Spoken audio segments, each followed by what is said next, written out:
Hey Grizzlies fans, welcome back to the Grizzlies Coaches Show, Season 2. I'm Josh Bartosik, joined by assistant coach Bob Montrose. Bob, how you doing today? Doing great, thank you. How are you? Doing fantastic. It's the big week. Hockey Day Minnesota has finally arrived. The team will be outdoors in Hastings this Friday. But before we talk about that, let's wind the clock back to last week. A split. They beat Wisconsin 10-4 on Friday, but then lost again to West Bend.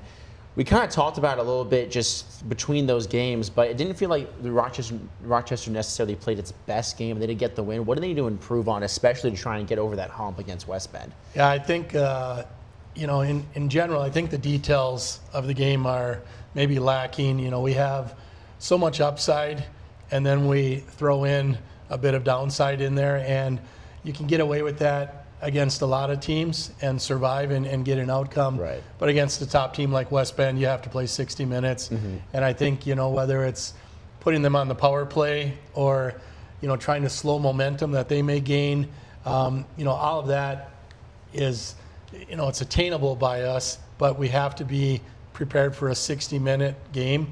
And I think right now, when we hit streaks of up and down in games, it's really just kind of a focus and being at our best, not necessarily what other teams are doing, but what we're doing, how we respond, and are we bringing our best game, shift after shift. Yeah, I think something that we kind of saw at least lack on this past weekend, but really on Saturday, was the power play started taking a little bit of a dip. The penalty kill got a little bit better, but it just kind of feels like when one thing's hot for the Grizzlies, the other thing isn't. How do you get two units gelling at the same time?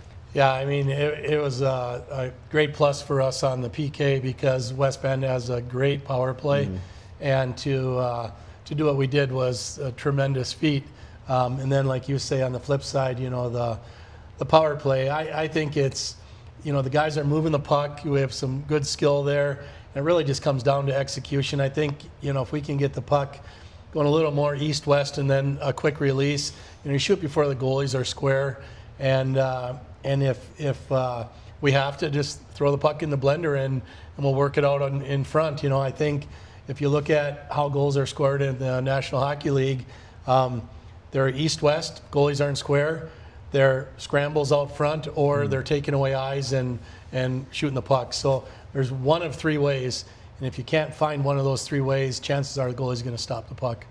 Yeah, going to be tough this weekend, too, against a team like Granite City, second in the West Division. They've had the Grizzlies' number pretty much the entire time that they've played against each other. Rochester just 2 regulation wins in the 14 games that they've played. What makes Granite City such a tough team to play against, just in general? I think they have those habits. Their game stays very consistent, and they show up to play. If you have two teams and they drop off, both teams will drop off a little bit. You just don't want to drop off more than the other team. Right. And I think Granite has a great way of maintaining a higher level of just consistency. It's they always bring a skilled team, and I think they just maintain that for more minutes in the duration of a game than their opponent. And they've lost some games to some lesser opponents. You can be off on certain days, but overall, the course of the season and the course of a game, they seem to find a way to maintain a higher level. When it comes down to it, too, this Friday in Hastings, it's not just going to be a tough team you're playing, it's going to be tough weather. It feels like temperature right now is set at -30 for puck drop. What makes it so difficult as a player to even just try and, how different does that temperature, the atmosphere kind of really change from being inside and, a normal 20, 25 degree rink versus it being 50 degrees colder? Yeah, I mean, it's really mind over matter. And you look at like the Super Bowl, for instance. Right. The halftime isn't 15 minutes, it's, 30 plus minutes, and that impacts the player. The Super Bowl is a regular game with a lot more at stake, and that gets in your mind. And this is a regular game with a lot more at stake, meaning we have external factors that are kind of, finding their way in. And we talked about it in practice today. We said we're going to mention the temperature one time right now, and then we're moving on. We know it's going to be cold. And so I think if if we can get players to focus on their game, their next shift, and their responsibilities on the ice, and not it's cold, I think we'll have a great edge there. But it really, guys are going to hold their sticks a little bit differently. You're going to have a little bit of shiver in you. Goalies, unless you're facing an awful lot of pucks, you're standing by yourself a long time, and you're standing in that kind of weather at a bus stop, you're going to freeze. Well, you do it in a game, and now a puck comes, and you have to be dynamic. There's a twist to it. So I think just keeping guys active on the bench. From what I understand, the benches are fairly warm, but want to make sure that they're not just sitting for a duration of time. And the same thing with the goalie, staying active, staying moving on the ice. I think that will help. But at the end of the day, both teams face the same circumstances. And I think if you can really come in there mentally strong, understanding what the obstacle is and overcome that, that's going to give the team that does that the best a great advantage. Temperature aside, this is still a fantastic event. Hockey Day in Minnesota been going on for such a long time. You're a Minnesota native yourself. Just speak a little bit about Hockey Day in Minnesota and for the Grizzlies to be able to play in a situation like they are, not just being part of a Hockey Day Minnesota game, but getting to do it outdoors as well. Yeah, well, Hockey Day Minnesota was, the inception of it was to celebrate hockey in Minnesota. And, Minnesota hockey, it's like Texas football. Right. This is the sport of the state. And I think, that day or this weekend is a celebration for that.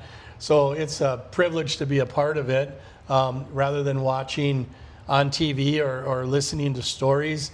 To actually be a performer in the act is a big deal. And I think,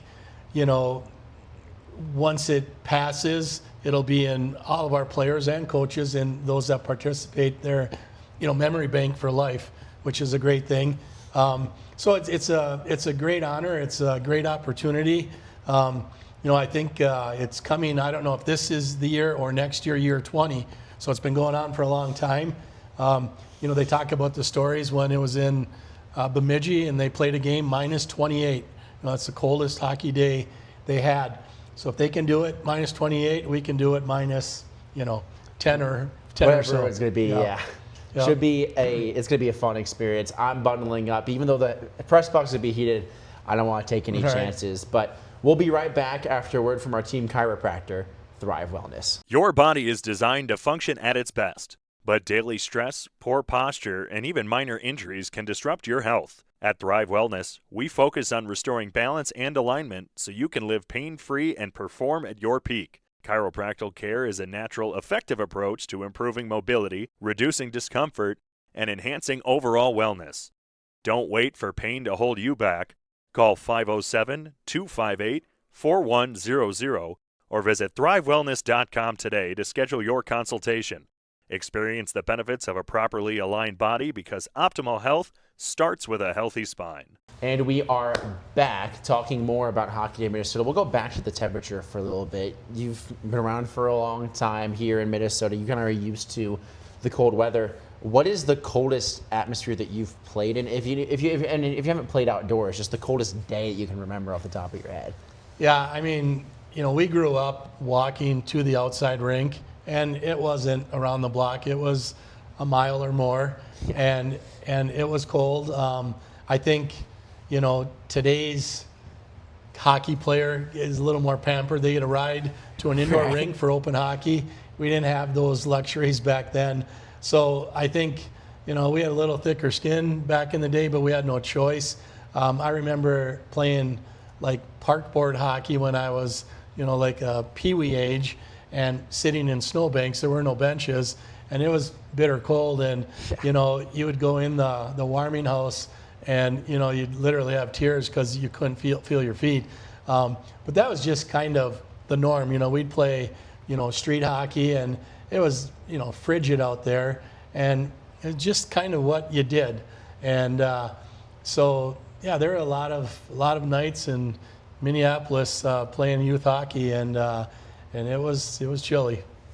We'll go from youth hockey to the pros. We bumped into each other, might be the best way to put it. I believe that was last week on Monday. And by bumped into, I mean Bob threw a T-shirt and it landed directly in my lap as I was walking the concourse. But a little bit about the Minnesota Wild. They made that trade for Quinn Hughes. You being a Wild fan, what do you liked from them so far? Team's in a bit of a skid, mostly because half their team's injured. Yeah. But do you like the Wild's chances this year now with Quinn Hughes to maybe finally get over that hump, at least make it to the Western Conference Final at a minimum? Yeah, I mean, he's such a dynamic player, and we've had Marian Gaborik, and we've had Krill, and dynamic players.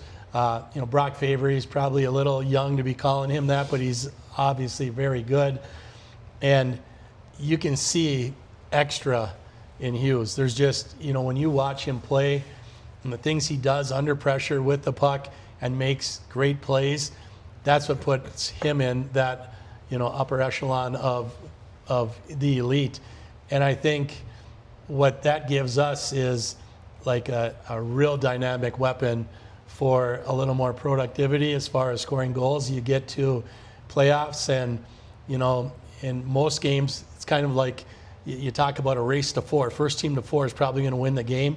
In playoffs, it could be a race to 3 and sometimes less, and you need all of those weapons. And I think he brings from the back end, and especially teamed up with Faber, an opportunity for us to put pucks away. And I think that was a great addition, and great goaltending. We've got a tandem that both can play, pretty solid on the D side, and we've got some high end. I mean, look at the number of Wild players that are being represented in the Olympics. Yeah. It just goes to show that there's some skill there, and maybe more so across the board than in previous years.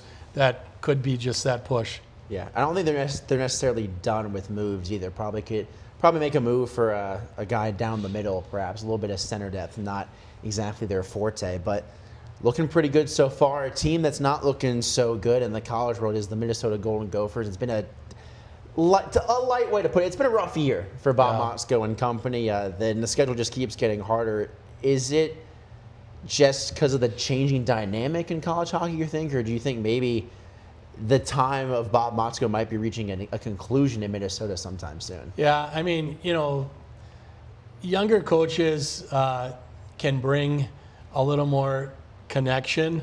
I mean, you look at just in our organization, Bub, I think, connects a lot closer with players than Marty or myself do, because we're older. We can bring more experience and more of one piece of the game. But I think at that level, you've got great players. All teams have great players. Mm-hmm. And how you find your way out of holes, sometimes old school might not be the way. Sometimes, having a closer, relationship could be the key. I don't know that it is or is not time for Bob Motzko to be that guy. I mean, he's a great guy. He's a great coach. If they did change, I would envision a young guy, an up-and-coming guy coming in, because I think, that's kind of the wave of how things go nowadays. But it's tough. I mean, at that level, you have to be great every night, and mental, that mental capacity. When you get down, a lot of players could think, here we go again, versus if you're winning a lot, it's like, we've got this, so those two mindsets can really sway games too. Yeah, I'm sure they'll turn the corner at some point. It probably won't be this year, but lots to change for the Golden Gophers just in terms of getting up to the new day and age of college hockey, or maybe a new man behind the benches. But that's all the time we've got for the Coaches Show in today's show. I appreciate you as always coming on, Bob. It's a pleasure. No problem. Yeah, and we will be back fully bundled up on Friday when the Grizzlies take on the Granite City Lumberjacks in Hastings, Minnesota. If you want to try and join us in that frigid cold weather, you can get some at HockeyDayMinnesota.com. Get your tickets there for an all-day pass and a parking pass. And then on Saturday, team is back at the Rec Center in a much warmer environment compared to Friday, and you can get tickets for that at tickets.rochestergrizz.com. And as always, let's go Grizz.